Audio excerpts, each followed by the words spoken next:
It's going.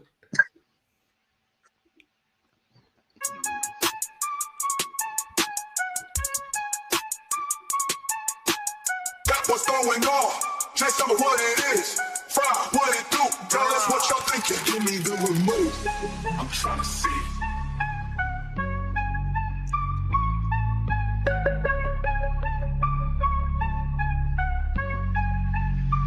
Where's my anime? What's going on? Say some of what it is. Frye, what it do? What y'all thinking? What y'all thinking? What y'all thinking? Where's my anime?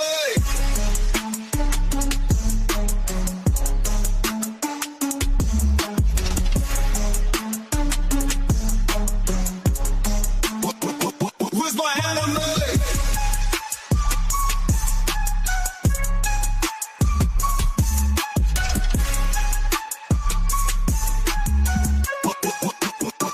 Where's my anime? What's going on? Say some of what it is. Frye, what it do? Tell us what y'all thinking. Yo, chill, it's right here.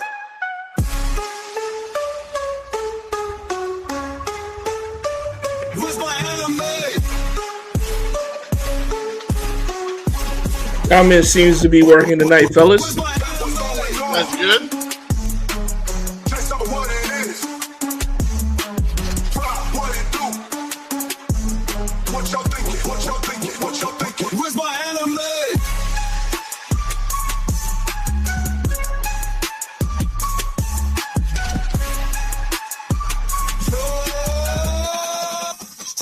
Y'all ready for this? Tell us what y'all thinking. What y'all thinking? What y'all thinking? What y'all thinking? What y'all thinking?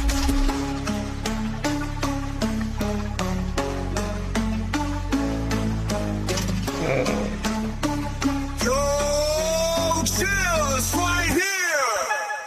What's going on? Say some of what it is. Where's my anime? Frye, what it do?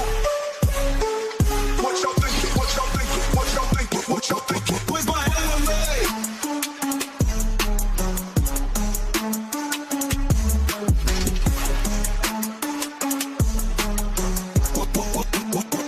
Where's my anime? What's going on? Say some of what it is. Frye, what it do? Tell us what y'all thinking.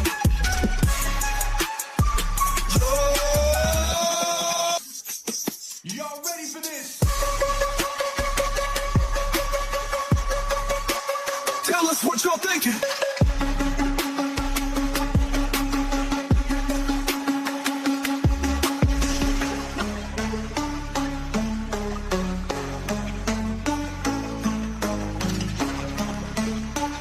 Yo, chill, it's right here.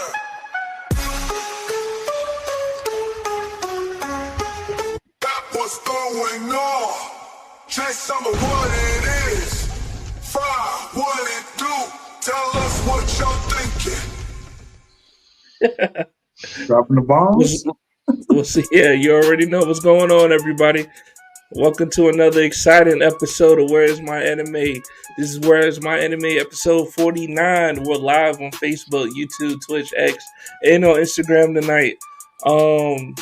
Shit, man, back for another episode. How y'all boys doing tonight? Oh, you know, another week. Doing good, doing Another great. week. Yeah, how was y'all Thanksgiving, man? Y'all eat a bunch of turkey? Did y'all drop the turkey? Did y'all bake the turkey? Did you fry it? What y'all do, man? And turkey, yeah, couple turkey wings, yeah, couple turkey wings. Okay. Sliced turkey for me. I don't know. I don't know how much. I like Did enough y'all to cook? pass out.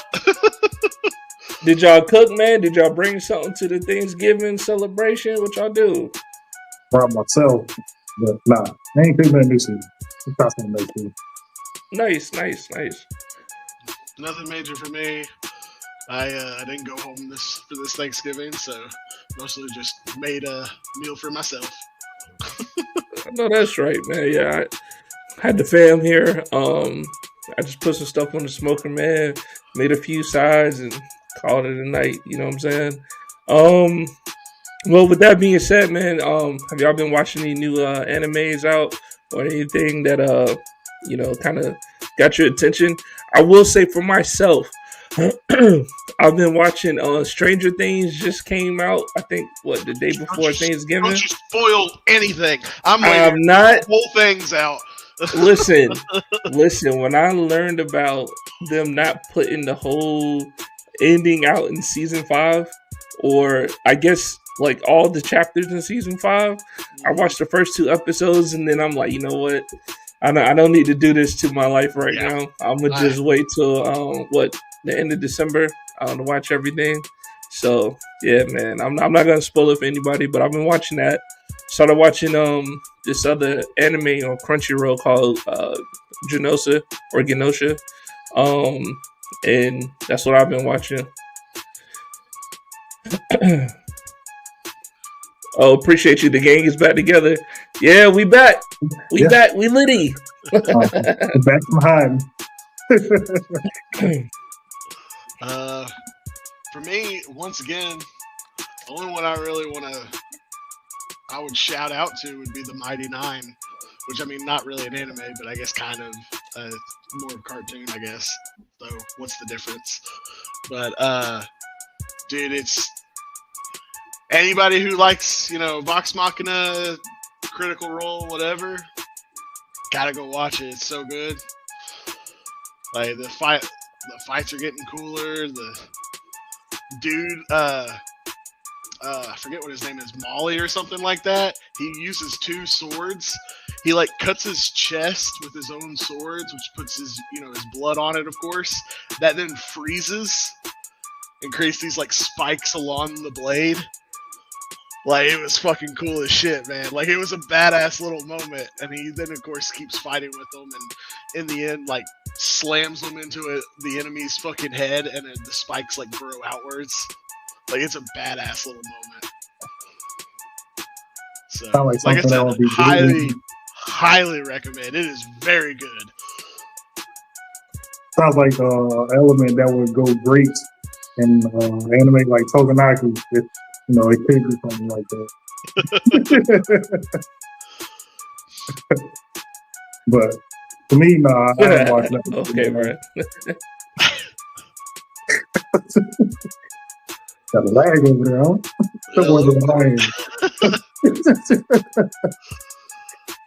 But I haven't watched that. Oh, well, with that being said, man. Go ahead, man. You good. We got a lot to talk about, man. We good? Are we live? All right. Well, cool, man. With that being said, let's go ahead and get into our first anime. But before we do that, let me remind everybody we're live on Facebook, YouTube, Twitch, X, and Instagram tonight. Drop something in the comments if you agree, disagree, or you just want to point out something that we getting wrong or something that we getting right. Let us know. We're gonna be talking about One Punch Man, Toganaki Gachoku, Free My Hero Academia, Disney Twisted Wonderland, and my status as an assassin obviously exceeds the hero. Season 1. That's a long title. We don't need to say that whole title. That's a long title, my boy. Yeah. All right. Well, so that being said, man, we'll get right into it tonight. We got One Punch Man season 3, episode 3. Season 3, episode 7, Counter Strike. I'm gonna be real frank with My Hero, man. I'm gonna be real frank. This whole episode. Oh, I'm sorry, my bad. You know what, man? I'm so hyped to talk about My Hero tonight. I can't even fucking hold it in. But going back to One Punch, look, man, I'm gonna be real frank. This shit is too little, too late, in my opinion, because we're not about to get like a full lengthy 20 episode season, man. This is episode 7. We got fucking, we got the B rank heroes, displaying their talents and shit, fighting the monsters. We all know that, This is just a calculated strategy that the Monster Association is doing. Just seeing how the heroes react, seeing what their fighting styles are, yada yada yada. Man, it wasn't cool. I wasn't hyped. This isn't something that I needed in episode 7. Now, maybe if I would have got this in maybe like episode 3 or 4 or something like that, would have been like, oh shit, you know what I'm saying? Finally it's starting. But it's like, damn, man, where's Saitama at? We know he's down there in the tunnels already. I'm just not thrilled with this shit, man. Like, too little, too late, man. What y'all think about this episode? Definitely not wrong. Yeah, I agree with you on that one.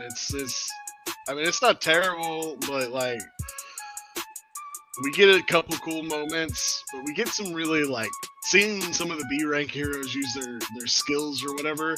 Like, they focus pretty heavily on the marathon chick or the triathlon chick or whatever. Yeah. She was boring as shit. Like, I don't know why they focused so heavily on her. I didn't find her interesting at all. I was like, good lord. And the monsters basically just stand there and wait for her to hit her. like it's ridiculous. But I mean, you get a couple of cool moments with the S class. You get to see, the dude on steroids just walk through enemies. Lackluster. Sure, whatever his name is. Hey, Frye, real quick, man. Have you ever seen oh shit, it just slipped out of my head. Baki? You ever seen Baki? Yeah, I've seen bits and pieces. I didn't watch all of it though. Okay, yeah, they got a black dude up there who's just like the character Dap just said, the big dude on steroids, just walking through. I was gonna say, man, like, I didn't know if there was any comparisons with that, but go ahead. I don't know, like the cool thing with like the samurai guy, that's pretty neat. It also makes you go, like, I get you guys are trying to like save your strength, but good lord, like, just atomize these dudes and move on. Like, we don't need a whole little moment so that the B class heroes can get an ego boost. Like nobody gives that big of a shit about them. Sure don't. Not with an introduction rollout like that. I don't know. It's all of us just want to see Saitama like beat the living shit out of Orochi, or the Hero Hunter guy, or at least see these S class like fight some good fights. Which we'll probably get that. And at least I hope the next episode, but at least in the next 2. Because obviously, as you know, Jay said, this was all planned. It's just there to both tire them out and also so he can figure out their fighting styles and send the best monster after them. Like, that's pretty obvious there at the end of the episode. But I don't know. Overall, it's just I mean, sadly, I'll probably say it's less than mad. And then I also have to say, sadly, again, I kind of got, I'll say, programmed a little bit. I accidentally hit social media. Hit social media first, and I saw people bashing this episode. I was like, damn, nah, it ain't that bad. Like, this is somebody that just went through and did like some editing, just to trash on One Punch Man, and even more than they already did. Man, there's no way it's that bad. I get to watch it. I see what I got shown on social media, and then even more. Like, I tried to give it the benefit of the doubt by saying, I've seen season 2 just a couple months ago, so me watching season 3 now isn't that bad. But if you think about how clean the first and the second season was compared to this one, and then the story progression along with it, like, yeah, it's almost like it's a whole different anime, man. Like, sorry to cut you off, but I have something to comment on that one right after that. I mean, hey, if you gotta go ahead, like, sadly, I got more shit locked and loaded for this than probably anything else. I meant to like comment on it earlier, but yeah, the Rhino guy, There's a moment where you see his face from like where his horn would be, right in front of the camera or whatever. Oh my god, it is the worst drawn or animated or like whatever word you want to use frame. Like it looks like he has like no nose. Like that, like it is the weirdest little moment that I was just like, what the hell? Like I even went back just to see if I saw what I thought I saw. Like I was like, what? Shit. There's a lot of moments like that, bro. A lot. It should not be bad. It should not be. We waited years for this. Like, if you knew the anime wasn't gonna come out, then I can understand not doing shit. But like, if you knew you had plans, you tell me like you still getting money off of merch and all this other stuff that you got coming off this series. Like, you wasn't just sprinkling in like some animations, building up episodes on the way. Like what are we doing? Like, this is ridiculous, man. Like, so like y'all talking about the Olympic girl. There's one that scene where that guy with the ball and chain, he threw the ball and chain in the air and she went up to catch it. Yeah. Bro, like when you tee her up in the air right before she catches it, the ball on the chain actually looks like a mace. Like it has spikes, and for like maybe 2-3 frames, then it switches to a round ball. She catches it. It's like right here behind her. Like she's kind of like doing that pose, like for the people that do the Olympic sport. We spin around with the ball and throw it. Yeah. Bro, the chain is behind her head. All of a sudden, you see a chain flash in front of her face. You see her hair flash waving in the wind. It blows her Band-Aid away. Her Band-Aid disappears from her face. Like, it's so much inconsistency. Whatever they had going on, it's wild, dude. And then just another moment I didn't understand. Whatever the demon strategist dude was, when all the demons went down to him to say like, hey, the heroes are coming, they wiping us out, all that bullshit. Why did the demon king just look like a mannequin back there? Like, hey, correct me if I'm wrong on this. Can we still be seeing him and Garu fighting? Honestly, yeah, that was one of the things that confused me. Okay. Like, that one did confuse me too, because I was like, weren't they, like, why is he just chilling? And also, why is he on fire? like his face, he had like the Pac-Man face the whole fucking scene. Like he did not move his face, even when he threw the fucking monsters in his mouth. I don't remember him. He just opened that shit. He just opened that shit and gobbled it up. And then goes forward. What the fuck are we doing, man? That's like, bro. Golly, this is horrendous. And look, and I'm even saying this too, to show how bad this is getting. I didn't realize episode 6 was that bad, but One Punch Man season 3, episode 6 on IMDb. Oh, my bad. Yeah, I said it right. It scored a 1.9. Episode 7 or 6? Episode 6. Oh, okay. That is the lowest rating anime ever. Episode ever. That's insane, bro. People are getting sick of fucking One Punch Man bullshit, dude. They getting sick of that shit. And rightfully so, bro. Like, you have people waiting 7 years for this. Like, and to make this moment even more crazier, granted, it's not an anime, but you would think something that was supposed to be an homage to a great anime, Dragon Ball Evolution, has a higher rating than that episode. Bro, this is crazy, man. It's crazy. Wow. It's crazy.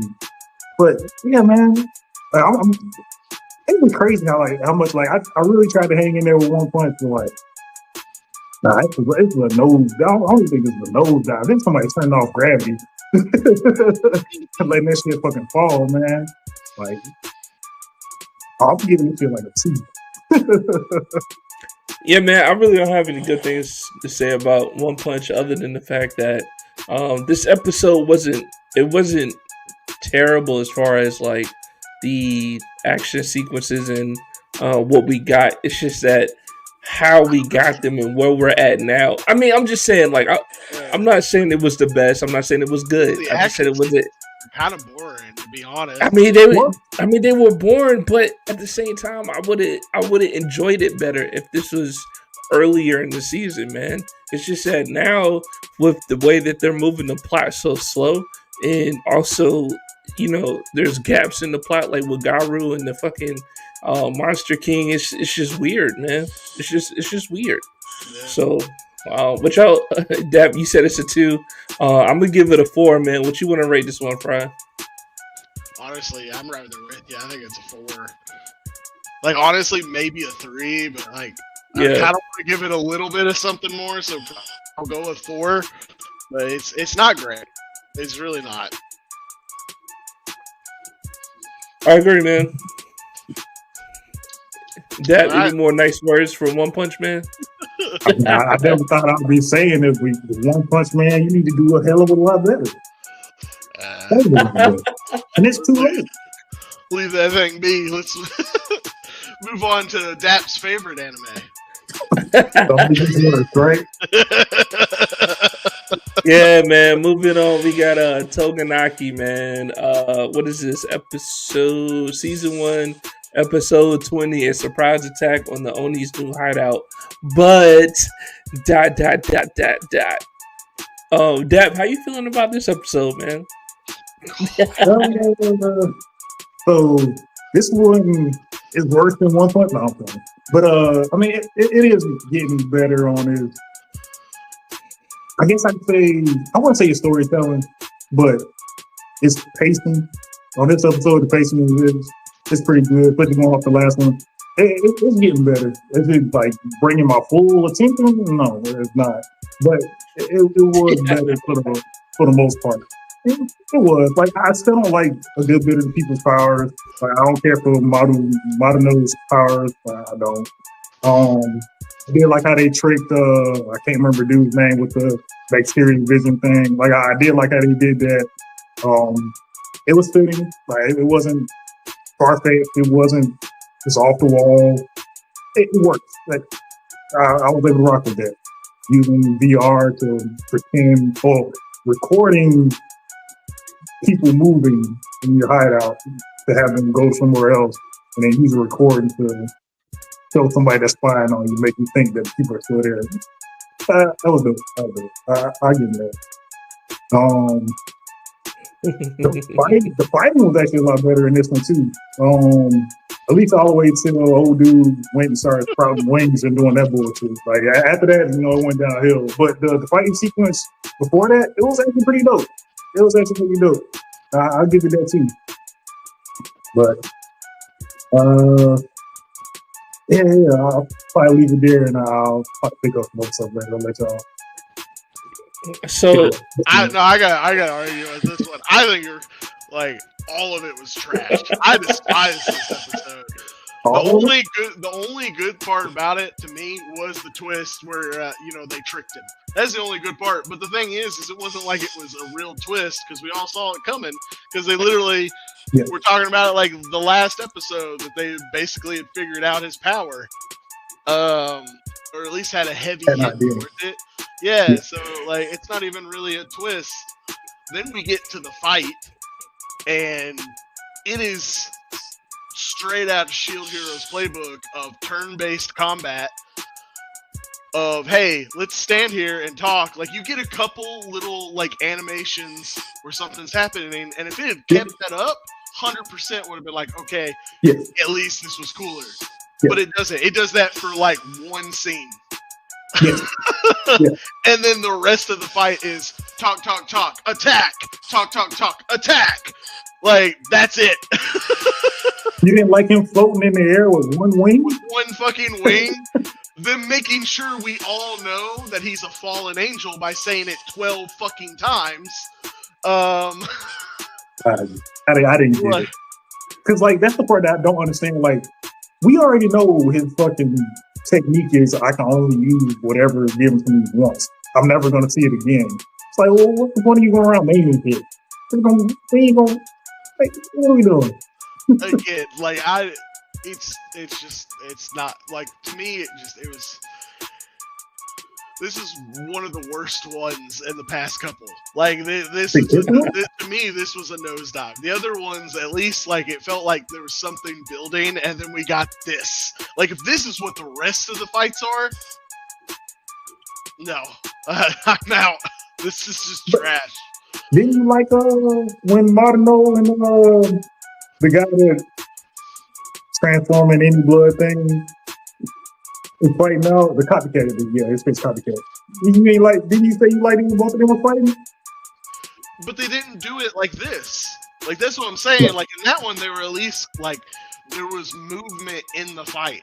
Like yes, they talk, but they're talking while moving and fighting. Like that's what I'm saying. Where there was the one scene where he's like running and he's like, oh shit, I'm gonna have like I have the two sword. Like he's he's thinking while moving, and you're seeing the attack go. You even see him do like a block with one of the arrows and stuff.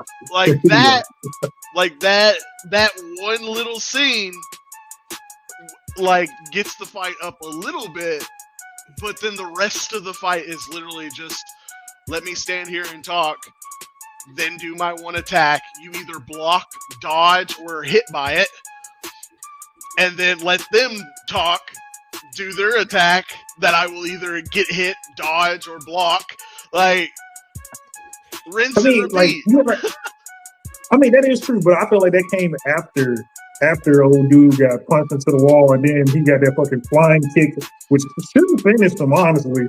That flying kick into the wall, and after that, then the fight drastically changes, and it's just the fucking. Yeah, but again, that's like that. That's not even like 5 minutes of the fight. That's like 20 seconds. Like, that's what I'm saying. Like, yeah. Like I'm using the whole fight to rate this. I'm not gonna go, oh, this 20-second thing makes the rest of this watchable. It doesn't. This 20-second thing makes the rest of this even worse because it's like you could have done this. Look, you're not wrong. And again, that has been Togenaki this whole season for me. Togenaki is at the cusp of having something that's worth watching and never quite getting there. Yeah. Were you still going, Frye? No, I'm done. Like I'm good. Yeah, man, and I have to say this about Togenaki, man. This is the fucking 20th episode. And we're still dealing with. For me, we're still dealing with some things that you would probably see like in the first couple of issues, man. I get it; these are still like considered baby Oni when it comes to like their combat skills. But why the fuck we got 5 Oni here against one? Damn, what's their names? Momotaros, and all of them are fucking still just like scared. Oh, they don't want to fight. Even the chick was like, "Yo, I gotta protect them," but she doesn't do anything.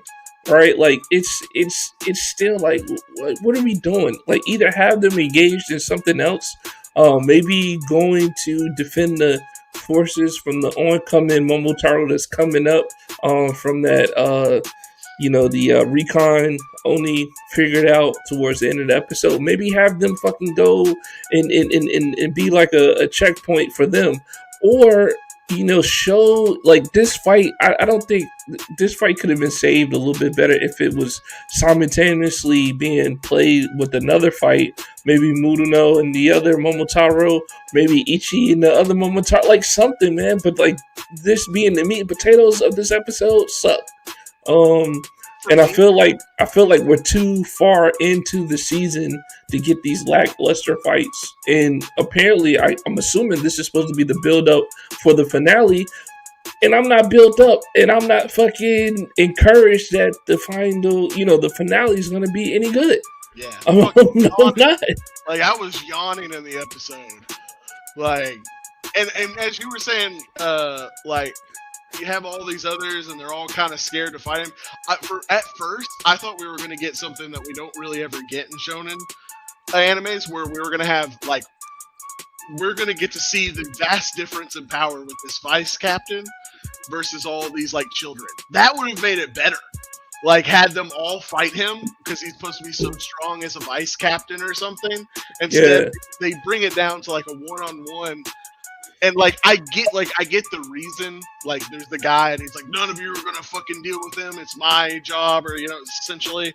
Like, and there's always that in like these shonen animes or whatever. But fuck, man, like it's just poorly executed. Yeah, and that's what I'm saying. Like, if you were gonna have that, like, have the others engaged into something else. I mean, shit, have them running, have them doing something, man, but not just fucking standing there and just not doing shit. It doesn't do anything. Yeah, it doesn't do anything for the characters. This is episode 20. Like, let's put this shit in the gear, man. It doesn't even make sense the more I think about it too. So, like you saying, Jay Sama, I ain't think about it like that. I actually would have appreciated that. I mean, y'all gonna have to jog my memory on it. Oh, then I remember. Like, if this was like Naruto, when Sasuke and Naruto had to team up to fight damn, I forgot the name. Just that fast. So Kamari? Who Zabuza's assistant or whatever? Which one? Zabuza. It's Kamari, right? For which one? I'm sorry. Zabuza. Zabuza? Yeah. Haku? Haku? Oh, was it Haku? Yeah. So like when Naruto and Sasuke was teaming up to fight him, like that could have been their moment right there. Yeah. Because I mean, and then to think about it even further, we already seen a moment on how relentless this dude is when he was fighting Madonna, whatever the fuck, Umbrella dude. You don't know. Him, yeah, he was like, hey, we got some civilians about to come through. I know you care about them. What you gonna do? Like, they hate Onis. He has nothing but fucking Chunin Onis that's surrounding him, and he's copying an ability that lets him cover full range with range attacks. You tell me not once he was like, man, I'm gonna try to take out as many as I can right now.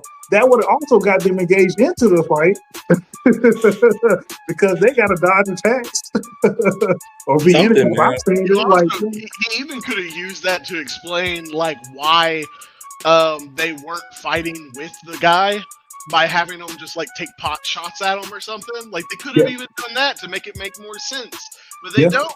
Like again, like it doesn't make sense. Like because not only do the Momotaro hate Oni, but the Oni also don't like the Momotaro. They should want to kill him. Like he's out to murder them. Like, why are you all standing here and just listening to your friend, which they're not even friends, really. They just kind of work together at this point. Like, why are you listening to him and his whole, like, oh, I'll deal with it. Like, say, fuck that. We're all going to murder him. No, I agree, man. Like, so bad. I agree. Like I said, I just feel like they have to do better at this point, man. It just won't ever. Because, it doesn't ever like, go over. I mean, shit, the even crazy part, I wish I was here last week. Apparently, this whole fucking show is about being able to get everybody to sit down to have a talk no jutsu moment to squash everything. That's what this whole show's about right now. Yeah. What are you talking about, man? Are you talking about, is this a fan theory or is this is like a real source? Yeah, from the last episode. Remember they said, hey, we I ain't gonna act like I know verbatim what they said, but they said they're trying to get everybody to sit down at the round table and talk about how to have peace between the Momotaros and the Onis. That's what they said. I thought they were saying that's something that they tried in the past. Nah, that's what they're trying to do. Well, anyway, man, this they got it. I remember that, but I thought he was saying like ideally that's what they would like to happen. But anyway, moving along, man. Any final comments? And if so, let's go ahead and give it a rating for this episode. I gave it 2. No, 3. Yeah, I'm gonna give it a 3 too, man. Like, I also will give it a 3. They gotta step their shit up, man. This is 4th quarter, man. I mean, if you need to go watch Bleach to figure out how they do that shit in the 4th quarter, fucking go ahead, man. Because this shit is not good. It's not good. Fuck, at this point, go watch My Hero. Yeah. Man, My Hero has laid out a solid blueprint on how to fuck you in the show. I'm gonna just say that, man. But moving along, we got Gacha Okuda season 1, episode 20, Ensign. I'll go first on this one, man. Shout out Gotcha Kuda, man. This is the fourth quarter for them as well, man. I got mixed emotions and mixed feelings about this one. I was happy. I mean, okay, so let me just start by saying this. Overall, it was a good episode in my opinion. Of course, I was happy to see Engine finally fucking be engaged into the episode. You know, not just fucking, you know, walking away from somebody who really wants to fight him. From the, you know, the Raider dude. I got that. You know, one thing I was surprised by, and I'm not gonna say I didn't like it, but that whole fucking car scene, dude, with the baby, or not the baby, but the guy with the passy and shit, yeah. Oh, yeah, that whole shit, man. I'm watching this shit. I'm like, what the fuck is going on? I love that whole. I was laughing my ass off. I was like, "This is weird." Like, because like, I think what made me love it so much is they built up like we were about to have this badass fight. Yes. And then it just goes wild, and they're like in a car flying through trash, and I just was like, I was cracking up the whole time. Like, I get it, that it probably isn't everybody's cup of tea, but no, it isn't, man.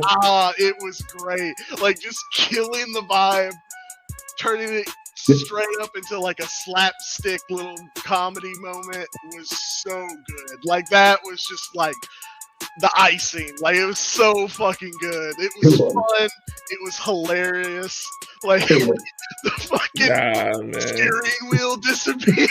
Yeah, you see it going. It's going faster than the car and shit.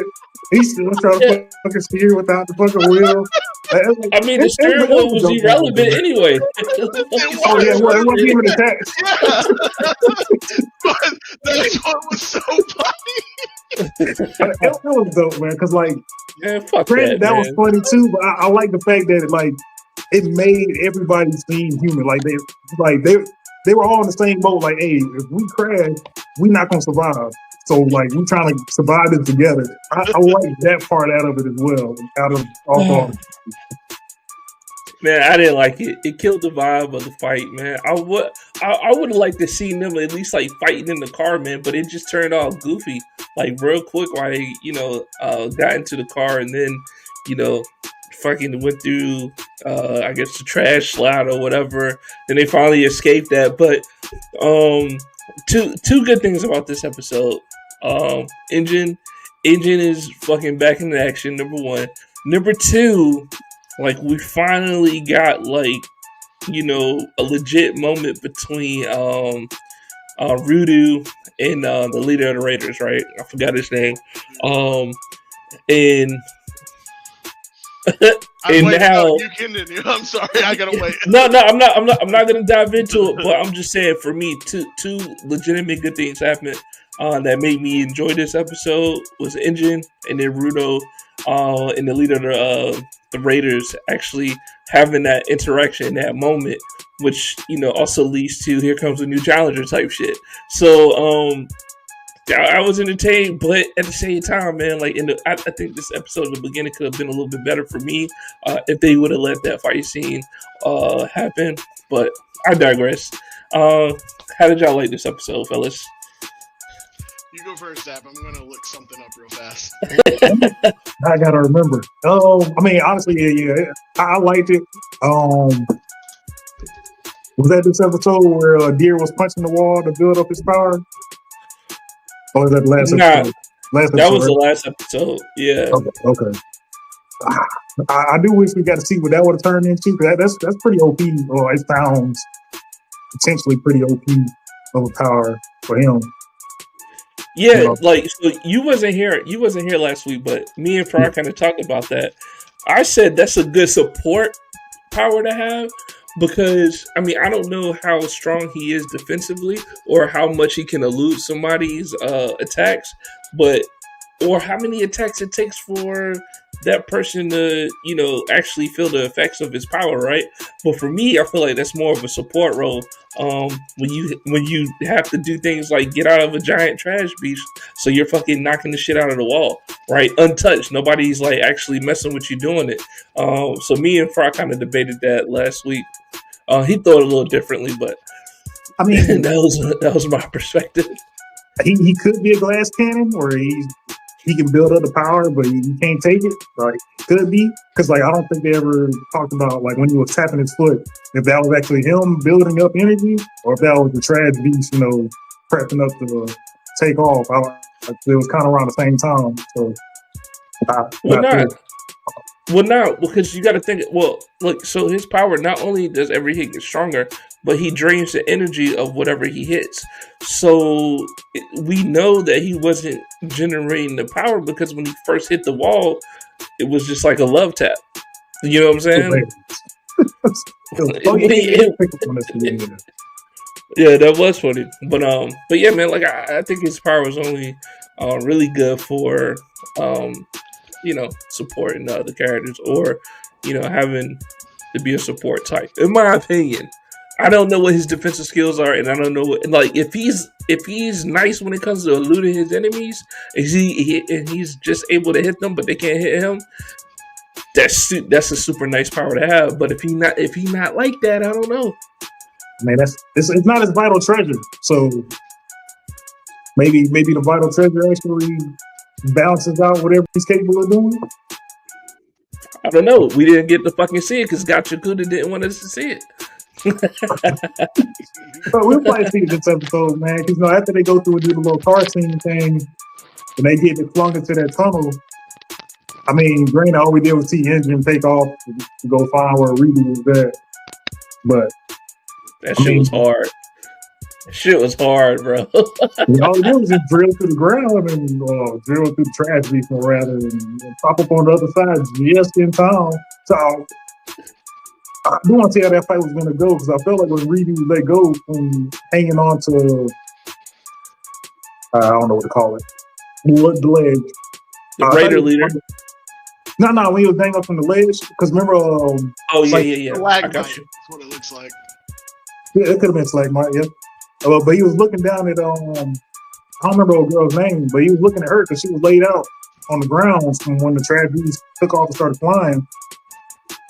And I thought he was going down to go help her. I'm assuming that's what he was doing before Zod flew down and grabbed him. But I wonder if that's going to turn to a 3v1. Old girl, if she gets back conscious, Pluto and Engine. Oh, and that was dope too. We got some backstory on Engine.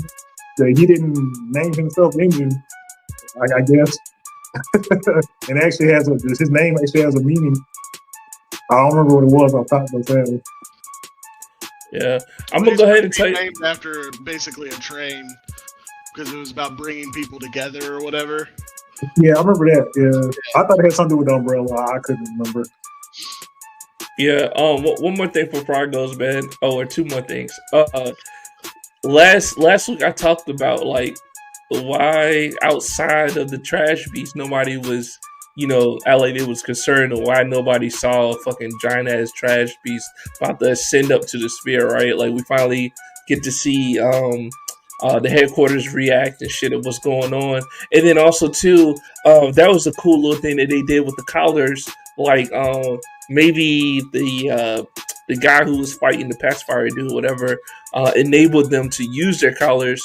Or because the Engine was like, oh, we're the only ones that's able to communicate and shit. So I like how they put that in there.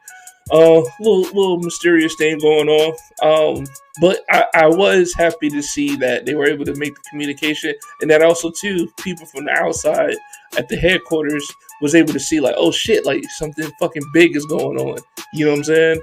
So I just want to put that in there.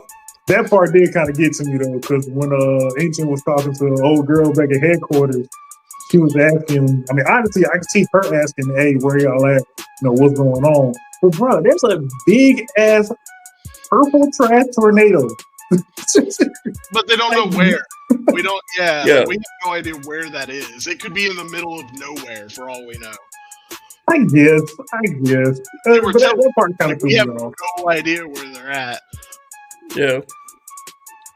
They did teleport off somewhere They else. also talk about how the big tornado or whatever, that's not the trash beast doing that. That's the storm doing it. Yeah. So they all expect that tornado to be there because this is the annual like trash storm or whatever. This is a trash storm season. Trash storm season. Yeah. The trash day is pretty good. Yo, that was the icing on the cake for this episode, bro.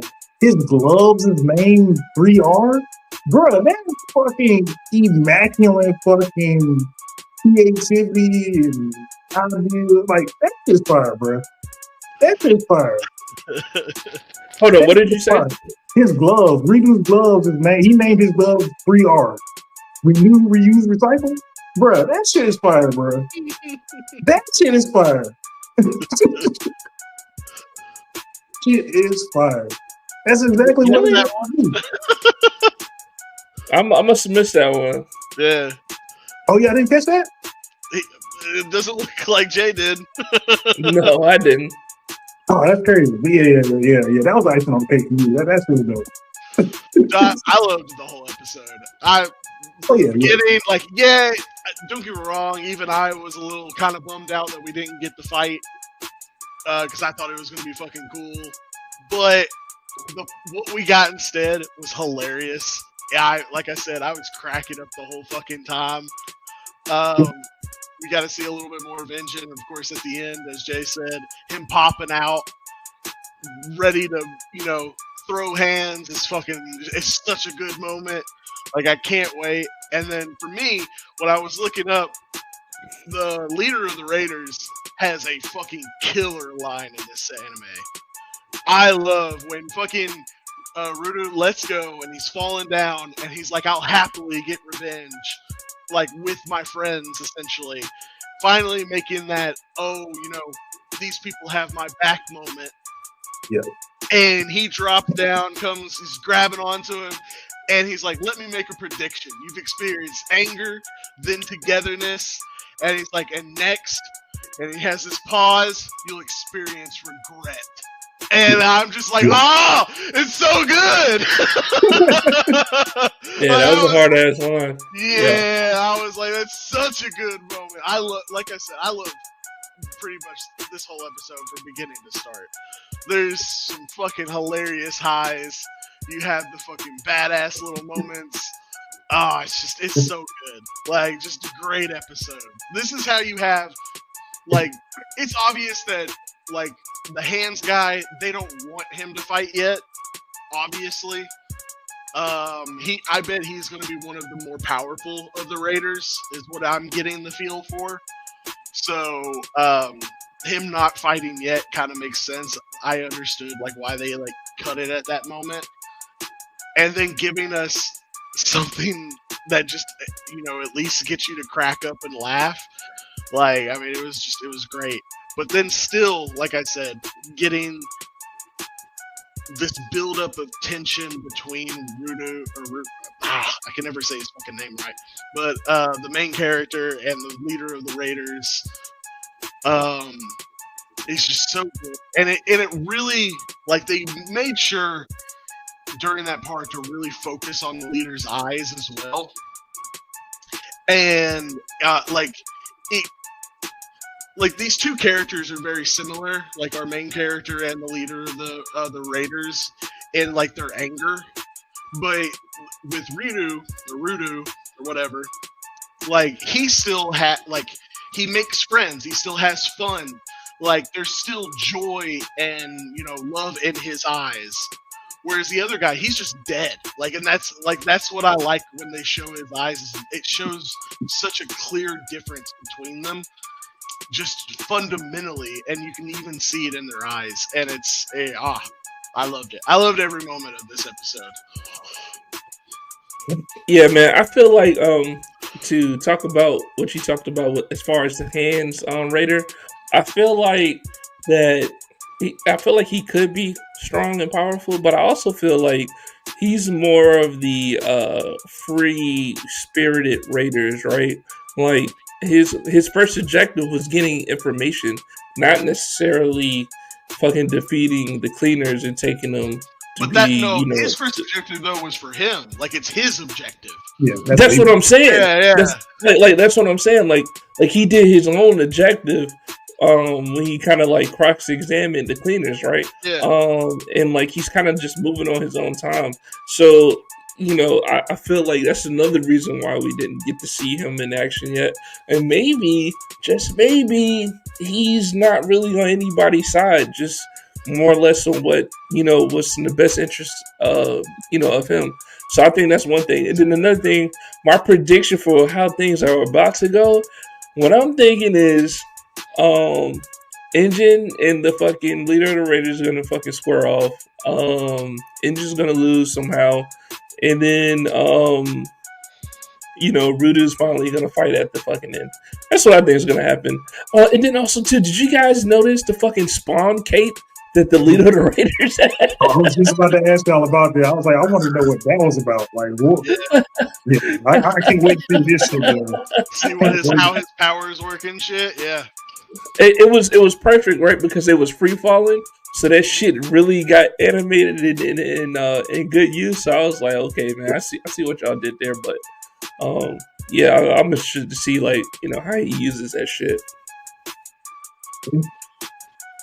Yeah, I agree. We'll see. I can't wait. What y'all want to rate this episode, man?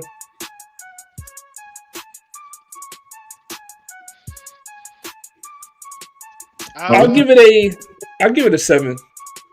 Whoa. I think I gotta go with a 9. Ooh. I had so much fun with this episode. Like, there's so many good parts in it. Like, I loved it. I like this episode, man. It was good. Yeah, I'll do fine. Yeah, it's a 9. It's a 9. Ooh. Yeah. That boy's rolling high on Got Your Cuda, boy. Okay. Has impressed me pretty much from the get-go.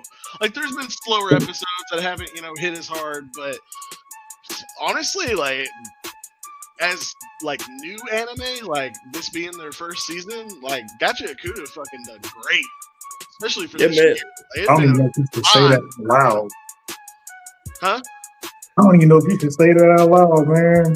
I'm so tired of watching some animes that have such a great, loving first season, and then something happens after that. Yeah, I mean, unfortunately, that can happen, but hopefully not with this one. Hopefully, this one keeps strong. Definitely.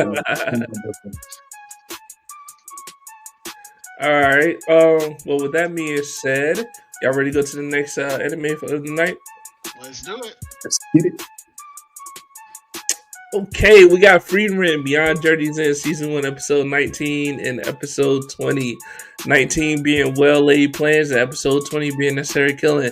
This is a good time to remind our viewers out here, this is Episode 49, Where's My Anime? We're live on Facebook, YouTube, Twitch, X, and Instagram tonight. Instagram, you're probably going to get cut off here in the next 7 minutes. But I put all our socials at the top of the comments, so y'all can come over to YouTube, X, or Twitch. Check us out. Drop a comment in the comment section, man, if you agree or disagree with what we're saying tonight. We already went over One Punch, Togenaki, and Got Your Cuda. Now we're on to Frye. And this is in preparation for the new season that's supposed to come out next year. So with that being said, we got episode 19 and 20. I'll go first on Frye. No spoiler. Oh yeah, man. You know, our great co-host Dab didn't watch it, but I will say this, man. You know, Frye, you know, kind of turned on the pace a little bit with the, you know, I like to call them Chunin exams, but obviously it's the exams to get there. Is it Class A? I think it is. First class. Oh, first class? Yeah, first class mage exam, right? And I think, man, I'm gonna jam this up a little bit. I can't defer if whether what I'm saying is part of 19 or 20 because I kind of watched them together. But I think the coolest part about these 2 episodes is the fact that we get an introduction to like another elf, which is the elf that Freeren's master brought to her initially when she took her on as a what do they call him? When Freeman's master took her on as a fucking um not disciple, man, but what are they? Apprentice? Let's do it, yeah. Yeah, I don't know why disciple just kept popping in my head. By the way, that's not in 19 or 20. So you were ahead. Oh fuck! Damn. Well, I'm gonna keep my head. I'm gonna just keep doing this. Really, I thought that was episode 20. When they talked about it. No. They do Oh, talk shit. about Elf, but they haven't made the connection yet with Freeren's master. Oh shit! All right, but I'm gonna just stick to them trying to find the fucking bird and shit. I think Freeren's team had a good little. It was interesting to see and like how they portrayed the water chick and the ice chick, the ice mages. They portrayed them to always be like at each other's neck, but ended up they kind of had pretty good teamwork when it came to trying to find the bird and capture it in the cage and stuff. Quite honestly, man, episode 20 had a little bit more action in it. And correct me if I'm wrong, Frye, but isn't this when we got introduced to another party that was trying to take Freeren's bird away, right? You're introduced to several parties. You see Fern's party. Yeah, Fern party. Yeah, and you that's see right. the start of the fight between Freeren's party and I'm gonna blank on his name, so I'm just gonna say the dwarf's party. Yeah, the old man dwarf. Yeah, Fern's. I want to say that they wrapped that up in episode 20 with Necessary Killing. Because hence the name. Yeah, hence the name with it. Because they kind of explain how the mage in that party was like the leader of the fucking the northern demon army killer or whatever they called it. He was part of a mercenary group. Yeah, I don't think he was a leader. He was just like a squad leader or something like that. yeah. So like their group was sent off to fight demons up in the north. Because apparently the north was just constantly fighting demons, and that's where he learned, that's where he would fight and kill people and all that kind of stuff. Because sometimes there weren't demons to fight, but there were other countries, and since they were a mercenary group, they would get hired to fight other countries. Yeah. Nah, I mean it was cool, man. These 2 episodes weren't bad. They showed Fern's ability to use basic magic and still whip ass. In episode 20, I guess that dialogue was pretty cool too, man. Because the maid she was going up against was just like, I feel like I'm fighting my grandfather or some shit. And, Fern was just like, my master says, these techniques will do. Needed to deal with this generation of mages. Yeah, talk about like a big fuck you. Yeah, like that shit was cool, man. These 2 episodes was cool. It's more goodies in the next few episodes. But yeah, man, it was cool. Straight. 100%. I guess it's my turn since Dab didn't watch them. Yeah. Yeah, so episodes 19 and 20, excuse me, very good. Of course, we get to see how their plan works, and they capture the I'm not gonna even remember the bird's name. The little bird that can run, that can move at supersonic speeds. Right. But I love their little plan. I think it's really cool. I like that it ends up being Freeren who has to be the one to capture it because she has such good mana control. Though we see a couple other mages who have that good of control too in these episodes, which I think is a good little kind of like a nudge to show that Freeren's not the only good mage out there, I guess. Which even she's said that, or she's made comment on that multiple times, that like the people who've beaten her the most have been humans. Yeah.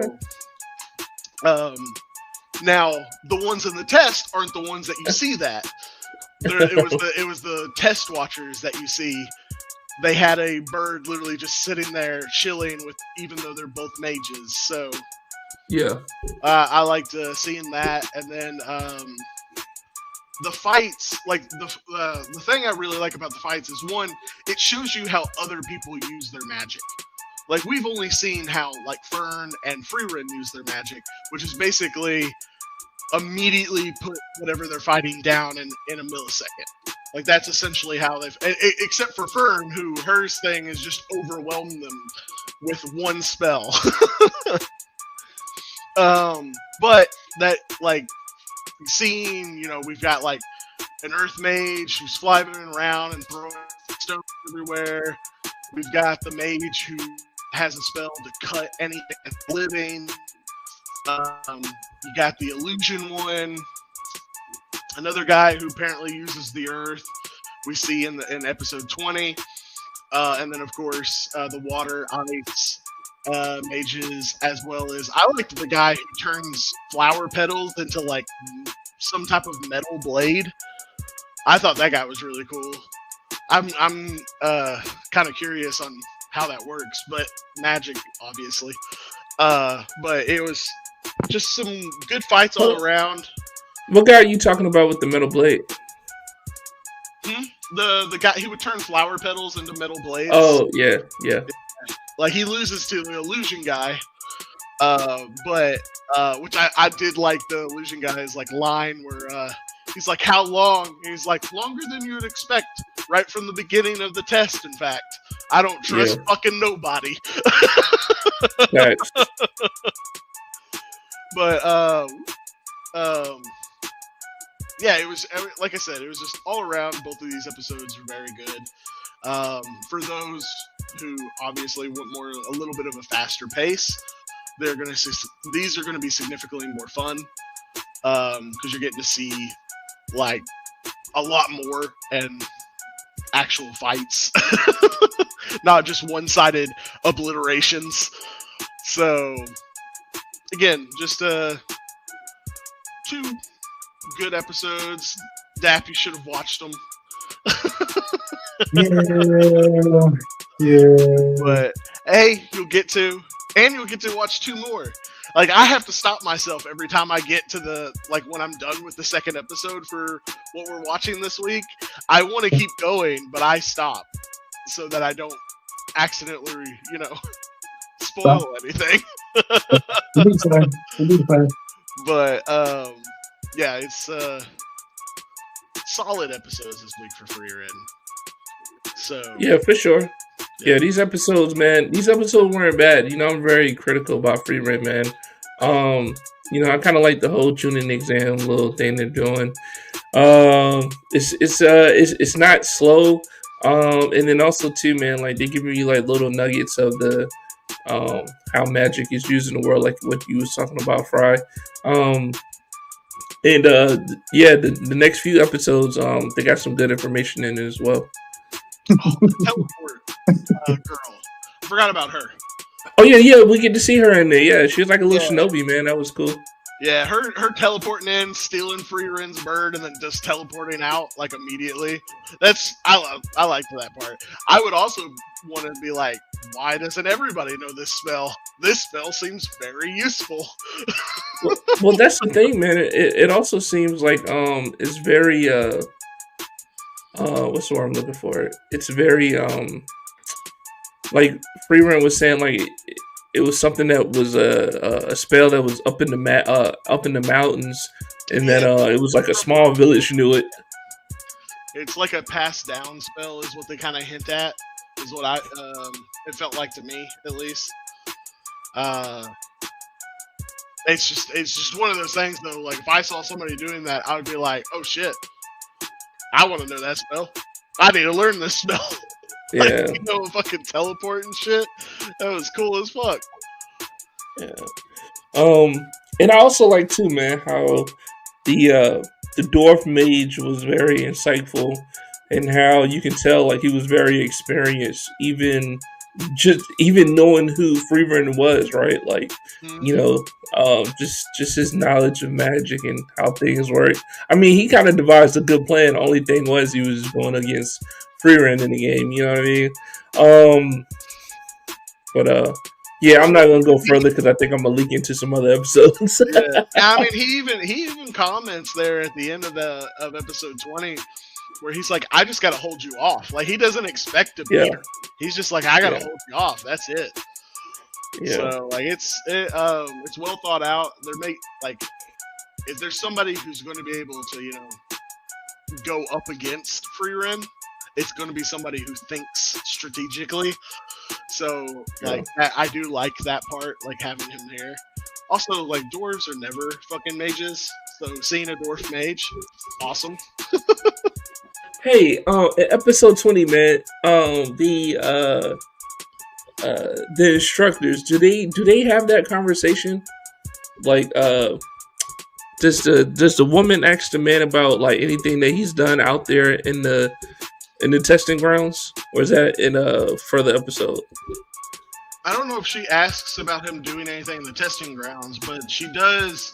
Like, they do start having like a conversation. Like, that was what I was talking about, where you're starting to see mages who have control like Freerin, because they're sitting in these chairs and one of the birds is just chilling with them, and it's not reacting to them whatsoever, which means they have such control that it doesn't know that they're leaking mana.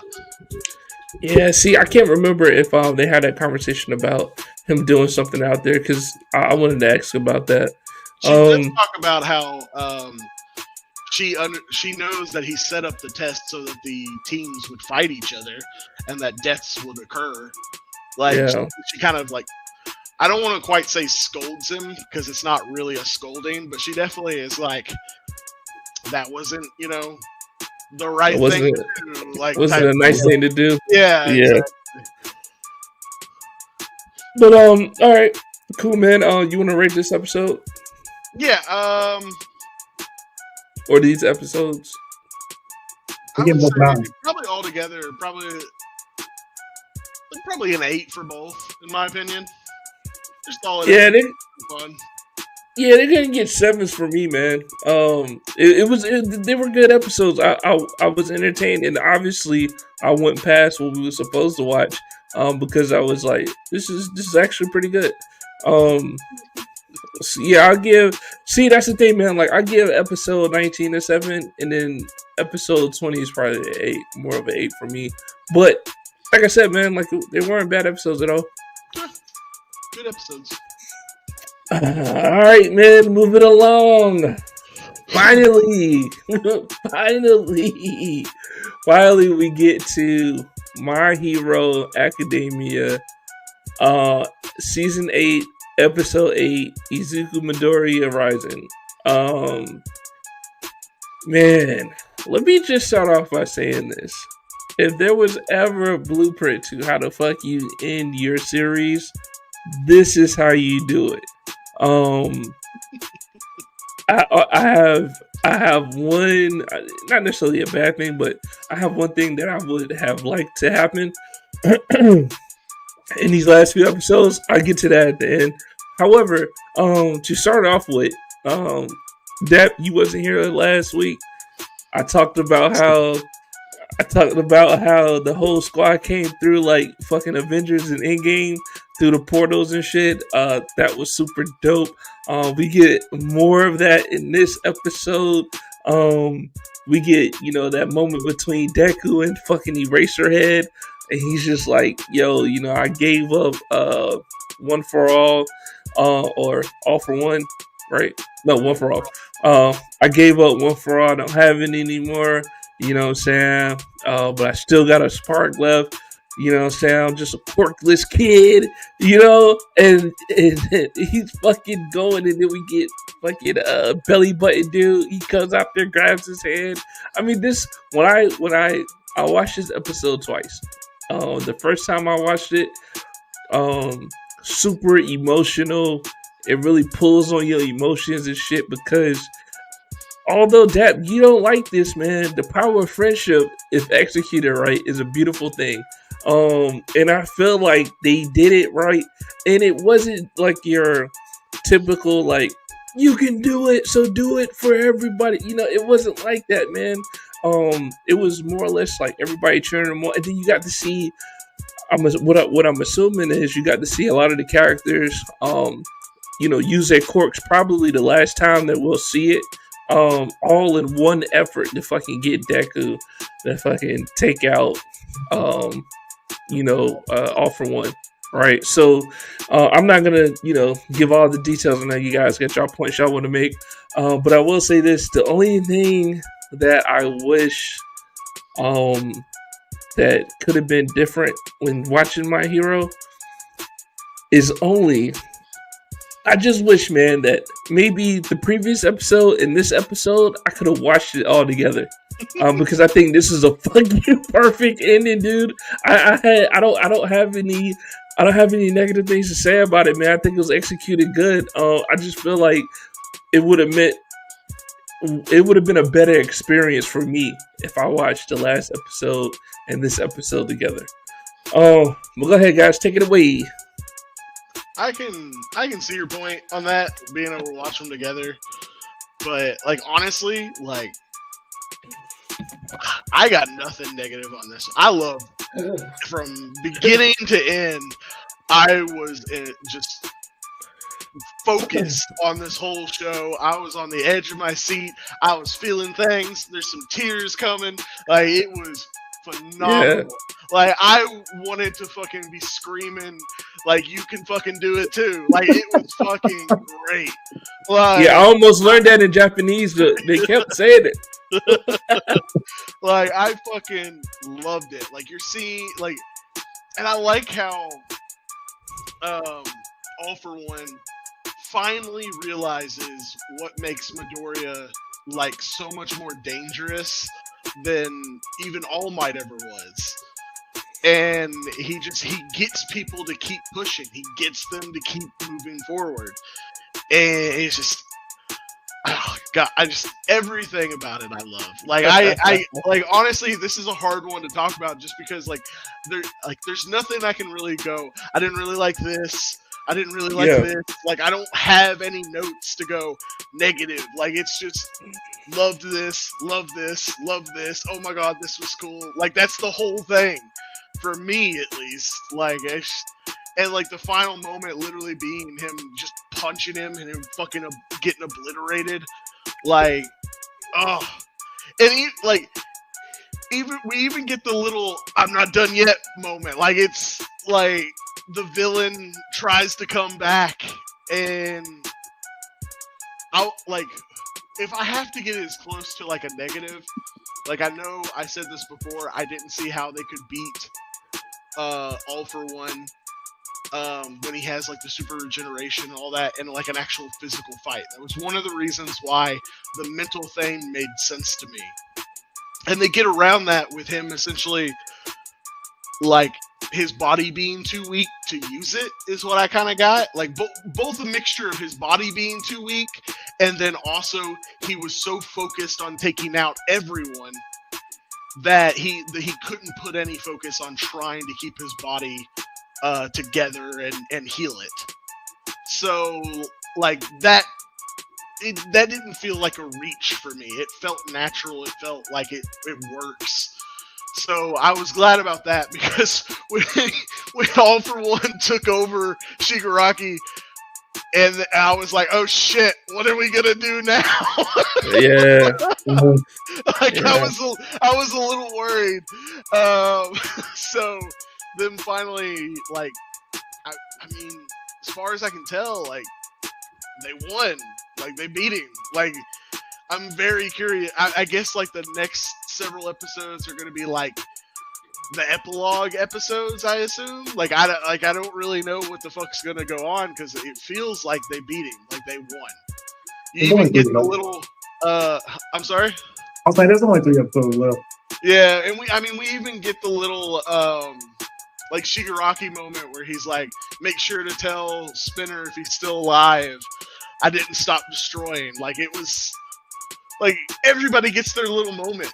Even Mineta, like, you even see him with his fucking ball shit all on the tentacle and stuff. Like, everybody gets a moment. It's so good.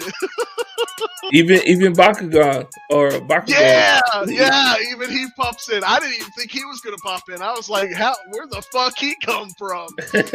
Right. Before you go, Dap, I had one nitpick, just one nitpick, man. And I think they referenced, All For One had references before, but I didn't like how he just goes fucking all big, like, you know, with the tentacles and all that shit. I didn't like that form of himself for this final, you know, not even really fight, but just final hit. I wish he would have, you know, kept the same, body type or whatever, and still did all the cool shit against the other heroes. But at the same time, like, I didn't like how he fucking became huge and he looked like this fucking, you know, I don't know, fucking super technical fucking octopus, basically. like that shit wasn't cool, man. That wasn't a cool design, man, for him to go out in. That's a pretty typical Japanese design. That's very Final Fantasy boss design, right there. I said nitpick. I got you. I'm just saying, like, it's pretty typical, sadly. Yeah. I mean, is it though? Like, I feel like that easily could have been like a moderate moment. He stayed in his uniform, using all his quirks, like he's been doing throughout the entire other 7 fucking seasons. And yes, he's still healing and recovering, so he's not doing all the good crazy shit, but he's still putting in the work in the humanoid form, making use of his quirks. That one came out a lot better. I think I struck a nerve. With that. I mean, it's not my turn, so I mean, I'll go ahead, man. Go ahead. It's all you. So I was going to start by saying that I'm not completely sold on this shit, to be honest with you. I'm not completely sold on it, man. Like, it's gorgeous, it's beautiful, yes, but it's just the way some of the stuff come off on how they chose to deliver it. Like, I feel like it would have came off better in a different way and still got the same result. Like Jason said, with the whole turn big thing, like, we've never seen him do that before. Like, why is he doing it now? Like, he did it like 4 episodes ago. Not like that. Yes. And he also brought that up too. He said, I'm not gonna lose my cool and fucking blow up big like that. And he still ended up doing shit. Like again, he blew up huge several episodes ago, so he controlled it so that he had better control. So yes, he gets big, but he doesn't get near as big as he could have. Like, that's what he was kind of commenting on. I'm pretty sure he was saying that his motions got the best of him at that time too, and that's the reason why he went that route. Well, yeah, I mean, definitely on that front too. Yeah. But yeah, I mean, but he was a lot younger too when he did that. So he still remembered though. Like, I am glad that everybody showed up. That is one thing I did want to see for the ending. I think that would have been. I feel like it just would have came off a lot better if One For All, All For One was the humanoid form, taking out everybody. Everybody got their piece of the pie in that kind of aspect. I felt like it would have came off better. I don't really understand the whole. I still got a little essence in me. Still got a little spark in me. I didn't understand that from Midoriya or whatever the fuck he's saying on that. Yeah, just like All Might did. He was saying he's like All Might. He's passed it on technically by pushing it away, pushing it into somebody else, but it still allows him like that small sliver of it. Yeah. So basically, it's his essence of One For All that he used. It wasn't nobody else's because he's the ninth. Yeah. So he's the ninth, being him. Cigarette. Oh my bad. One For All, All For One. Yeah, like they're using what's left, just like All Might can't go big anymore. Yeah. Because he's essentially used up all of his, and I don't know if this will cause Midoriya to make it where he has no powers, or if he'll be like All Might for the rest of his life, and will like still have like a little bit left, but eventually it will just burn out. Yeah. Like it feels like it's kind of like he has an ember of the cork left. It's there, and it's still enough to cause a slight flame for a moment, but eventually it's going to go away. I mean, it should be gone now if you just used it to take out one part, right? I mean, we'll have to find out. Yeah, he used most of it. Man, I mean, theoretically, I feel like it should be all of it, but I mean, I guess we'll find out. But he definitely seemed to expect, you can definitely tell that Deku expected not to have it anymore. But then he's like, but I think I'm like All Might, I still have that little spark left, basically. Yeah, I mean, it only helped with the, yes, I will admit, it was kind of a little bit of our friendship, but not the level that I be hating on. But I did like it. Yeah, I got a little teary-eyed too, watching everybody come through and shit and be like, "Go Midoriya." Yes, I did too, especially when they did the homage for Belly Button Dude and All Might. Because the way they introduced each other or helped each other at that point, it was kind of the same, like coming back full circle in a way. I was like, oh, that's kind of dope. I like that. Yeah. Hey, did you get it? Did you get emotional when they show old girl with the floating powers when she was in the helicopter? I didn't. Yeah. I did. Yeah.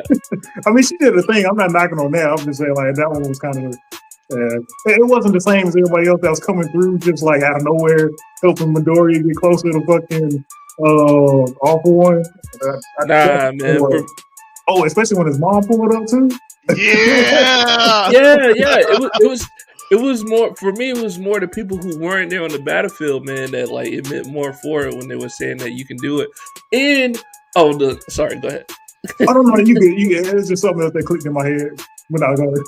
Nah, in that shot when I'm assuming that some person from the U.S. because they had the American flag back there, but he was just like, send every fucking hero to Japan right now. Oh yeah, I forgot. And that shit forgot about that. I just like, really now they've already won. Yeah. He was like, man, fuck that, but Midoriya the real deal. So I thought that was pretty cool too, man. Unfortunately, the last 3 episodes. Unfortunately, All Might's still alive. So whatever. I'm glad All Might's alive.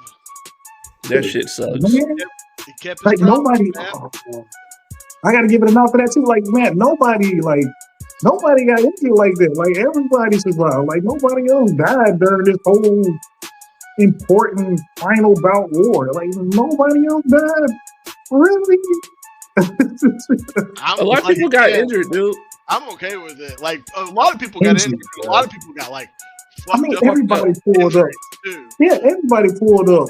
Like 14 hours still. Like everybody was putting it. Like Jack headphone girl. Like she's missing one of her fucking jacks now. Like obviously, like All Might's all fucked up. Yeah. I was missing an eye. Like everybody is fucked up. Like I'm very curious on like how many of them are going to be able to like continue their like hero careers after this is all over with. Because with Midoriya, I'm assuming he can't. Like he's not going to have powers, is what I'm assuming. He could be a teacher, which honestly would be very cool. Yeah, he might be a teacher. Yeah, that would be a very, very cool thing. That would definitely work for his character. Yeah. But like, yeah, I'm curious on to see like who goes on. Obviously, Bakugo is going to be probably like the #1 hero now. You still got Endeavor. Huh? And you still got Toto. Endeavor might be down for the count, dude. He's just missing an arm. That's it. Yeah, still Bakugo, man, fucking the best. Yeah, he's missing an arm too, but he had to endure that whole fucking frozen tundra shit. Like he might not be able to get as hot as he used to. I mean, I'm just throwing that out there. But don't you think it was? Don't you think it was fitting too that like all the heroes showed up for Deku, but none of the villains showed up for One for All, or All for One. Yeah. And when he hit him, he was like, "You're not a demon lord. You're just a lonely man." Like, yeah, they tied all that shit in perfect, dog. Shout out to my hero. 100%. Shout out to my hero, dude. I give you that. I give you that. I mean, that's not this episode. God, that wasn't this episode. Yeah, it makes sense though. After what they were saying in the last episode, I mean, it makes sense that they said that. And then that goes back to what I was saying in the earlier episode. Brother does love his brother. Y'all just made it seem like he was just trying to use him, which I mean, he was using him, but he did have respect for his love. You can say love is a strong word. So it hates. So it hates. Like it, like again, like it's his version of love, sure. Yeah, but that doesn't make it, actual love. See, and here's why it's not actual love. Because if you remember, another great thing that Deku did in this episode was he allowed for All for One to have some type of closure with his brother, right? Like he transferred that essence. But if you remember, the whole time in the beginning, he was telling him to look at him. He was like, "Look at me." Right, which is also symbolic to the fact that this whole time he's been so obsessed with being that person, being that guy, wanting his brother to fucking, wanting that attention. He still did it even in his last seconds on the planet. Like, I would call that love, my boy. he did drop those words. He said, "I love you." He did say that right before he died too. And again, just because you say it doesn't mean it's true. Right. Damn, y'all don't get a villain no slack. Yeah, now. No, because it's not real love. It's obsession. Yeah, that's all it is. Is he was obsessed? Like his brother, was the only person who ever cared for him. So he got this weird obsession where he never wanted his brother to look away from him. He never wanted his brother to see anyone else but him. And when his brother finally couldn't keep looking at him because of the horrible things he would keep doing, it made the obsession worse. And that's why he hunted him down for generations, by the way.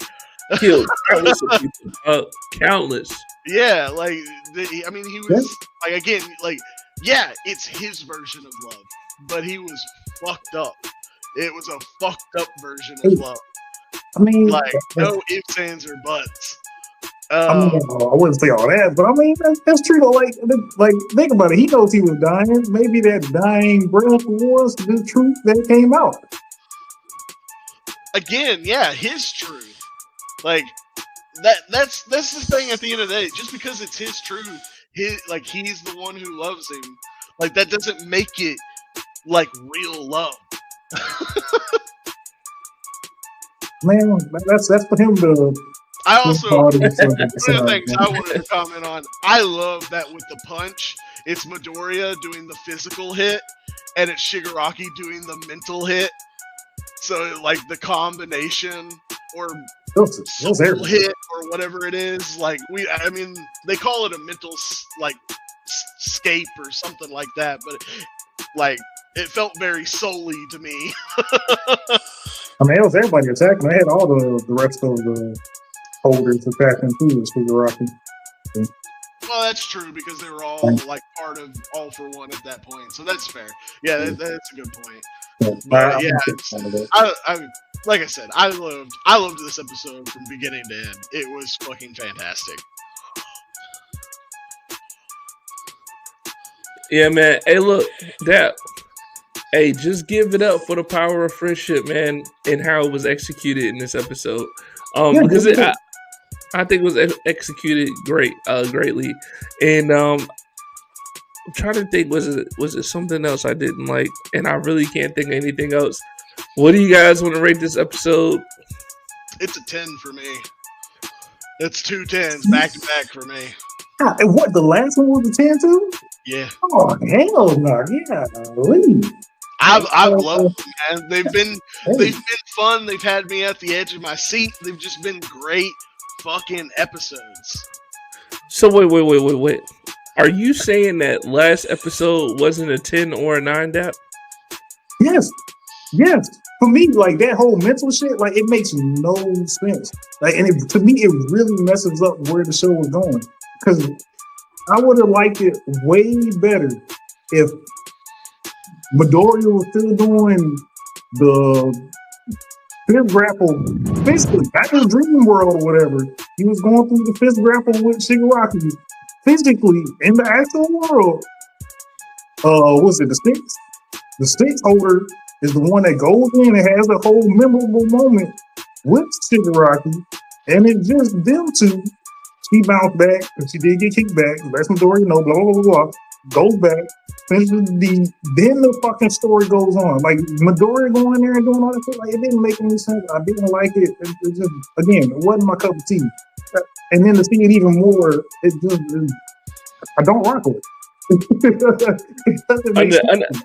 It's not. I can't understand it because it made perfect sense to me when I watched it. But last episode was a 10, and this fucking episode's a 10 too, man. Shout out fucking My Hero. Let's go. Yeah. Let's fucking go. I'm gonna go like. Fuck. Last episode almost gets a 10 just for its in-game moment. That was so fucking badass. And Midoriya had his arms fucking yanked off. Yeah. Come on, bro. That's crazy, bro. I mean, that was after the fucking grapple shit. Yeah, like, but that could happen. That shit, like, I just wish all that just stayed in the physical. It wasn't the shit that happened in the brain or whatever bullshit. Because it would have made. I feel like it would have made more sense. Because we already know Shigaraki has to fucking destroy shit. If they was grappled, his arms fucking deteriorating. Six goes and does their thing. Like, I think it makes more sense. We also wouldn't have got like the whole like all for one going. I made you. Yes, that's what. No. Listen, I understand it. That's what I'm saying. That's the six. The six is the one that gets all that fucking information. Get kicked back. Tells that shit to Midoriya.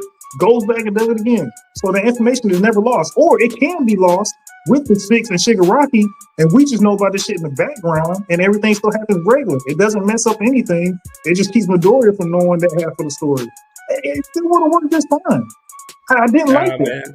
I didn't like that part. I disagree, man. We needed that, man. We needed all that, man. Hard. It didn't matter. Hard. He was dying. He couldn't save him. He couldn't save him. It wouldn't have mattered. Shout out My Hero, man. 100%. So what you gonna rate this episode, man? I'm juggling between like 6.5 and 7. Oh, it doesn't matter. Fuck out of here, we don't even have to listen to him. Fuck out of here, man. I'm gonna go with a 10. Frye, you going with a 10 as well? Yeah, it's a 10 for me. Yeah, we all heard the 10s across the board. No, I ain't say no 10. I mean, you're not the board right now.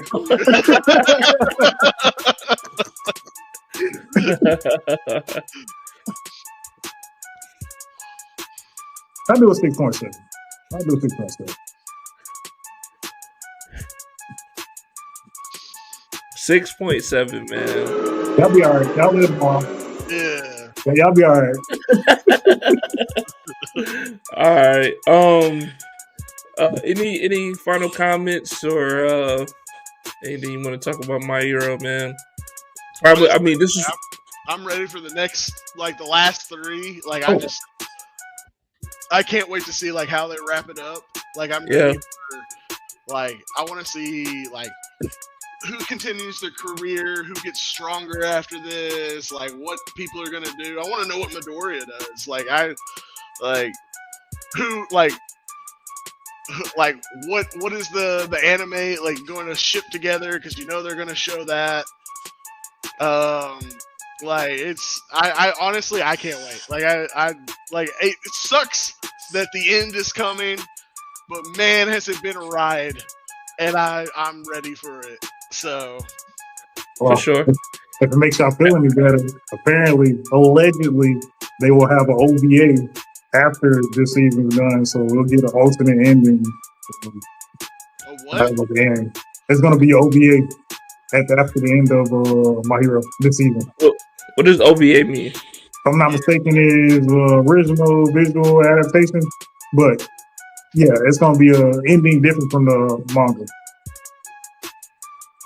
after this season, not during the season. So like this season's ending isn't what the manga does? No, after OVAs, this is gonna be separate from what we're saying now. So this is gonna finish after episode 11. Why the fuck should I care about that?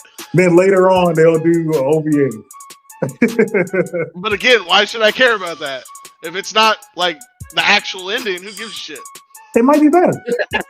No, better. I don't care if it's better or not. If it's not the true ending, I don't give a shit.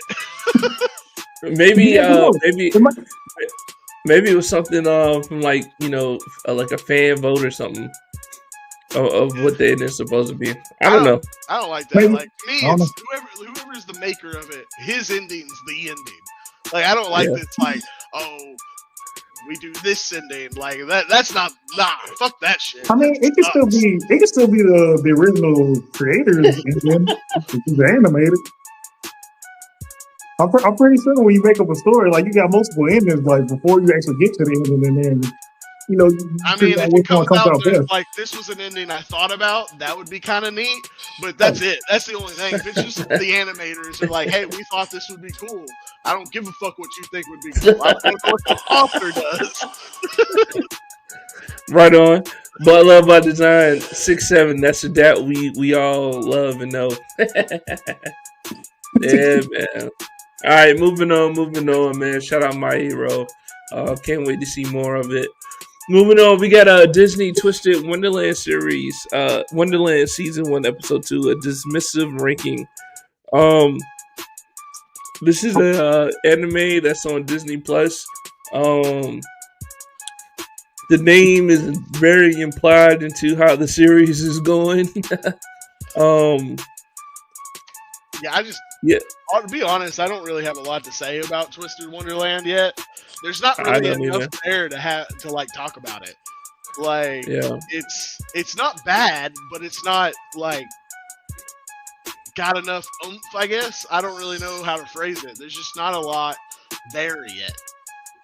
Like, good or bad. Like, there's not enough bad in it for me to just hate on it, like with Togenanki. But there's not enough good there either for me to go, okay, this is cool. Like, honestly, all I've really got for it is the animation's good. That's it. Yeah. Like, what happened in the second? Like, voice acting isn't like the greatest either. Like, it's not subpar. It's just like there hasn't been any moments for us to go, oh damn, like that guy's feeling it or whatever. Like it's not, Solo Leveling Arise and the perfect, voice acting for the moment. Like it's Yeah. It's kind of like we know what the initial plot is, but at the same time, that's not really meaning nothing as we watch these first episodes, right? Like, I mean, obviously we know the main character is more of a what is it called? He is not the norm, right? Like he's more of a I can't think of the word I'm trying to think about, but he's not the norm amongst all of these magic users. Yeah, he's an outlier, right? And everybody recognized it in the first episode, and now we're moving on to like the newer episodes 2 and 3 or what have you, and it's just like in episode 2 it's not really fucking mattering. I think in episode 2 they put him in the house, right? Like they put him in the abandoned house, saying that he had a place to stay at and shit. But it just right now, the initial plot just doesn't matter. Yeah. And that's kind of hard to follow when you're trying to figure out what this series is going to be about. Not just like what's the series is going to be about, but also like, is it worth it to continue going? Like, that's a fair question. Like lots of animes have slow starts, but this one isn't just a slow start. It's like a non-start. Like it's weird, especially for 2 episodes. Like there should be something there that has you going, oh, I wonder what this is about. But there's nothing really there for me to go, oh, what's that? Like it's just there. I don't know. I don't have the right words for it, but it's just nah. Yeah, I could agree with that. I think the only thing I'm looking forward to is seeing whatever the hell's gonna happen with what's it, the head mains? And it's his name? Yeah, head mage, I think is Yeah. his title or something. I just want to see what the hell he's doing with the Keyblade. What the hell that's going to turn into? And I didn't notice it either. I'm probably just pulling strings, but I have to go back and look at a picture. But I want to say his mask looks kind of similar to the mask of the I don't know what you would call him. I'll just call voodooist. That's probably not how you phrase that. But the voodooist and Princess and the Frog, that's probably a heavy stretch. But I think they did have like the same mask in a way. You talking about like in the Princess and the Frog, the voodoo guy? Yeah, I felt like he had one of those masks on too, right? No. No. Nah. It's definitely not the head mage has more of a crow mask. The voodoo guy had more of like a skull one, if I remember right. Maybe. More skull-esque than this one. Then again, it's been a very long time since I've watched Princess and the Frog. Yeah, that too. I mean, I kind of doubt it because they're kind of sticking with like the first couple like classical Disney villains. So, oh well, very for much someone who's watched the head, just wait. Yeah. Oh, my bad. Yeah, it gets a little different, but it's still just odd. Yeah, it's no why, right? It's no why these things are there and why does it really matter, and what is the impact of these things, right? Like the more I watch of it, it's such a strange anime in that there's nothing like horribly negative on it that makes me just go, this sucks, because it feels like they're not trying anything, I guess is the best way to phrase it. It's just an anime, for lack of a better way to phrase it. You're not wrong. I was hoping they would have got like something when he went to the abandoned house and then the ghost showed up. Like I was hoping something would have went down. It wouldn't just be like, oh, I can see you. Hey, like I keep waiting for like a cleanup episode where they like clean up his house and shit. Like I keep waiting for something like that, or like it's like I said, there's just not really anything there to grab onto. Like it's an anime, but there's just no substance to it. All right, so let's hold our ratings. Let's hold our ratings for this until next week, until we get some more. We get some more episodes in there, and then we'll give it a nice rating next week. But moving along to our last anime of the night, we got My Status as an Assassin obviously exceeds the heroes. Season 1, episode 1, The Assassin Eats Bread. Episode 2, The Assassin Takes Care of the Wounded. Dab, how you liking this new anime we put on the lineup? That's the first episode? Oh, that's the second one. First, we got first and second there. Alright, so I'm gonna kick it off like this. We're watching the first episode. You get the first like 2 minutes. Yes, you get the fucking wow factor. The shit looks fucking immaculate. It's amazing. Fight choreography off the chain, top notch. It's what you want to see.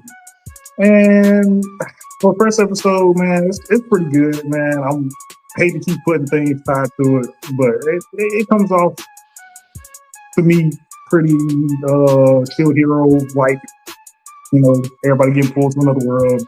You know, they got to do something for that world because, you know, that's going to be something there to do to support their living or whatever their conflict is. All that was pretty cool. You get trained up by, one of the King's Knights or something like that, who might be working as like a double agent. To hone in his skills even more, even though he's already top-notch level past the person that they deemed in his classroom, because his whole classroom got pulled into another world. And one of his classmates got deemed a hero because of his stats. But all this that to feed the hero, but he still got Obviously. to learn. Obviously, but the first episode, man, I can't remember if there was. I don't think there was any fighting in that first episode. But after seeing what happened in the first fucking 2 minutes, if it was even that long, that's what I was expecting to continue. And then you get to the second episode, and I think we get like a little bit of sparring or like some training or something. And it was nowhere near on the par of the shit I was just watching in the first episode. I'm like, at this point, I'm like, this ain't it. Like, I don't know if this is gonna make it past my 4 episodes. Like, this is not it.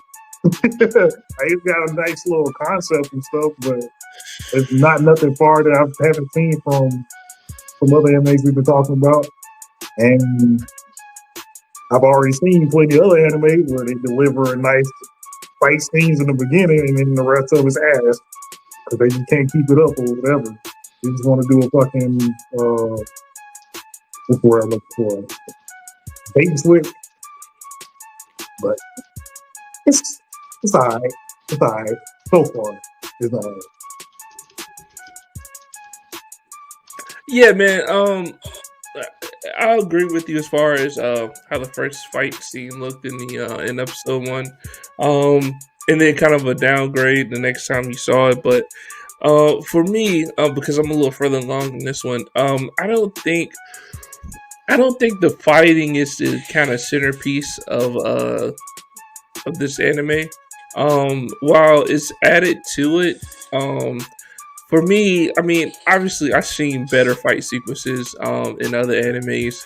I don't think this one really puts a huge highlight on it. I see your comparisons with the Shield Hero, and how they was transported from another world and into a different one, and it was pretty much by royalty that did it, kind of thing. So yeah, I get that comparison. But I feel like as you go through the episodes, there's more and more to desire from what they're giving you. And I think it has an interesting story. So we'll see if it patches your 4 episode rule bullshit. But yeah, man. What about you, Frye? How did you like the opening? I can see like some of Damien's points on this one. Like it starts off pretty strong, as you said. The first battle is really good.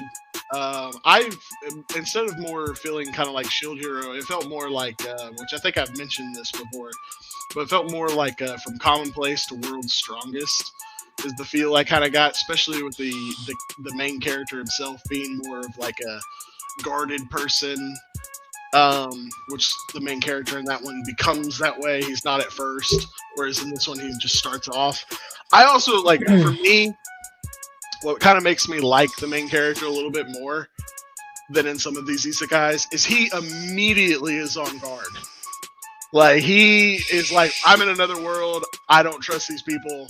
Like, I like that. Like, that's, in my opinion, I'm like, why does not everybody think like this? Like, why is everybody just going to accept the story they're given?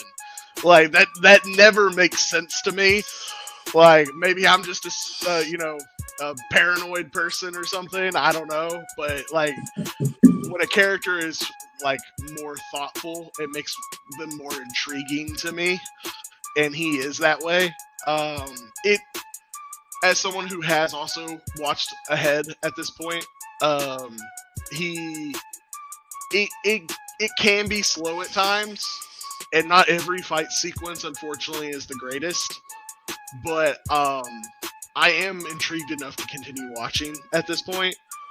I want to know like what's up with him in particular, without going into too many details for anybody who's hasn't started watching this yet. Yeah. And also I want to know like how exactly they're going to do this, because like they're making it where he's getting a lot of connections with people from this world, but he's also very much wants to go to the other world. So like he wants to go back home. He isn't someone who's like wanting to stay here. So I'm very curious on like how that's going to play, because in Worlds or in from Commonplace to World's Strongest, his goal is not only to go home but to bring everyone he cares and loves for with him. And this one, it makes it feel like that isn't a possibility. So I'm curious on how this is going to go. Yeah. Other than that, that's about it for me. I would go deeper into the second episode. I really don't remember that one. All I know is we get introduced to Amelia, and we did introduce. Nope, we didn't get introduced to Amelia. I didn't know we were dropping that. We were going that we viewed past this, but yes, I've also viewed past. Oh yeah. Because you wanted to talk about the first 4 episodes, right? Oh yeah. We could try and see what my memory can do with that. Nah, it's cool, man. It's cool. I mean, we can pick back on it next week, but yeah, man, there are a lot of connections that he does make, and then also too, man, like the conflict between, well, we'll just pick it up. I don't want to drive these spoilers, man. Talking about like watching these again, like I mean, I can go too quick what I remember on these episodes. Oh, go ahead. 4. Oh, okay. So episode 3, like it, so picks up on 2. They defeat the dragon. The dragon turns into a cat. Cat turns out to be some kind of demon lord messenger who knows about Akira. Passes a message to Akira. I can't remember what the fuck the message was, but after that was his whole purpose, basically. That was pretty much it. Come see me. Yeah. But after that, you know, the demon cat was like, "Hey, all right, I done did my part. I gave you my message. Kill me now. This is how I go." Nobody cares for demons. All we do is kill each other. So go ahead and kill me. And of course, Akira's like, I actually like cats. Hopefully, I don't have to kill you to progress in this dungeon. I wonder if there's something else I could do. And then Amelia's like, yeah, y'all could be soulbound, and we can see if that works. Because then you won't be treated. The cat won't be seen as a demon, as a boss. It'll be seen as an ally, and you can go further in the dungeon. And they go through and do that shit, and the shit works.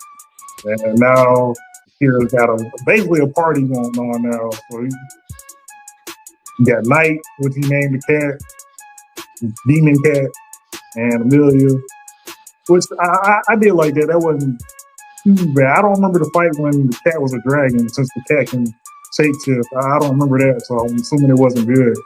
But I did like the. But story-wise, I did like the story that it was building up and where it was going. Yeah. But after they did that, Kira and Knight's souls are combined. So if either one of them died, they both die. It goes on from there. They take this portal, and I forgot where they were trying to actually take the portal to, or they didn't know where the portal was going to take them to. No, it took them wherever they. Yeah, I don't remember how that portal worked. Yeah. But I know Amelia did say, like, if you really wanted to, you could have wanted to go home, and the portal would have sent him home, or had potential to send him home. But instead, since Akira wanted to get vengeance for whatever that night was, they got assassinated. That was teaching them how to use his techniques and so on and so forth.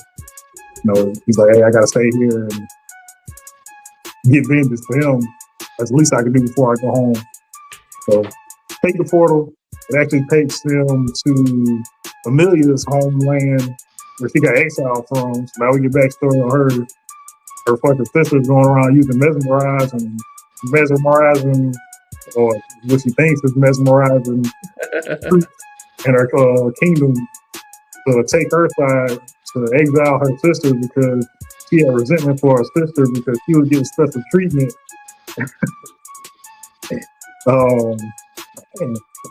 That actually was a pretty good episode.